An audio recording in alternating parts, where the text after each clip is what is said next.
Hello there, hope you're enjoying your weekend so far. Many of us have gotten used to relatively cloudy skies over recent weeks, and Saturday also brought us scenes like this in Suffolk: grey skies with puddles on the ground for anyone who's brave enough to jump in. But there are signs that things are changing as we head into April. These were the scenes in Wales on Saturday afternoon, brightening up quite nicely, really, this lovely shot from Pontypridd.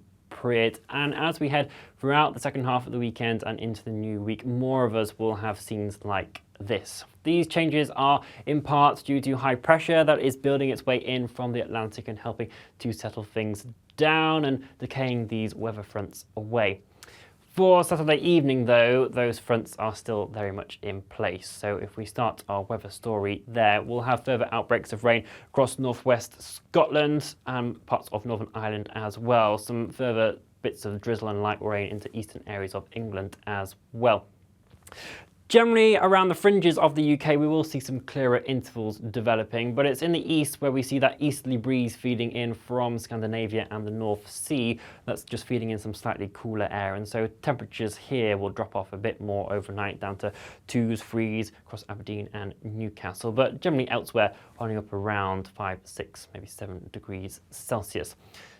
It's in the west where we'll hold on to a bit more of that cloud as we head throughout Sunday, certainly across parts of central Scotland and eventually into Northern Ireland, Wales and southwest England. But with that air still coming in from the North Sea, that's drier and going to help clear out some of that cloud. So the Scottish borders down into central areas of England and Wales, it will turn into quite a nice, fine and dry day for many of us. It will, though, be slightly breezy across parts of the southeast, certainly East Anglia down into Kent. Could be a bit chilly in here if you are directly on the coastlines, and we will still see temperatures here hovering around single figures. But as you move further inland, generally not doing too badly for the time of year, highs between 10, 13 degrees Celsius. Into Sunday evening, that cloud in the west will continue to break its way off like we've seen in the east, and many of us will hold on to some clear skies overnight. So whilst it will remain dry, that's also going to allow temperatures to drop off more widely compared to Saturday night, and certainly for parts of eastern Scotland down into England and Wales, we could see a frost developing down to lows of -1 in some towns and cities, but perhaps a little bit lower than that in some rural locations as well. Holding up a bit more across parts of Northern Ireland, far northwest of Scotland, where we've got a bit more in the way of high base cloud still filtering its way in.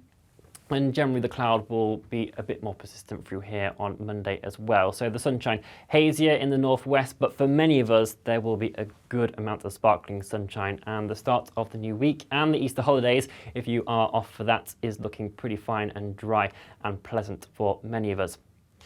Again, temperatures around average for the time of year, between 10, 13 degrees Celsius once again. Whilst it won't be as breezy in the southeast, we probably will see, though, the breeze picking up a bit more across certainly the Outer Hebrides and generally northwestern areas of Scotland. High pressure is wanting to stay in charge as we move throughout the rest of the week, but it's coming up with a bit of a battle, and you'll see the first of those weather fronts and rain bands wanting to push their way in here. Whilst this one might not make it all the way into the UK, there are further fronts that will continue to push their way in from the west. High pressure just about staying in charge, but as we move towards the middle of the week, though, you could start to see some of that rain pushing its way into Northern Ireland and Scotland. Still some uncertainty in regards to how quickly or how far eastwards some of those fronts will progress, but we will certainly keep you up to date on the full forecast. And you can follow all of our updates on social media, and we'll be back here on the app, on the website and on YouTube very shortly. Bye-bye.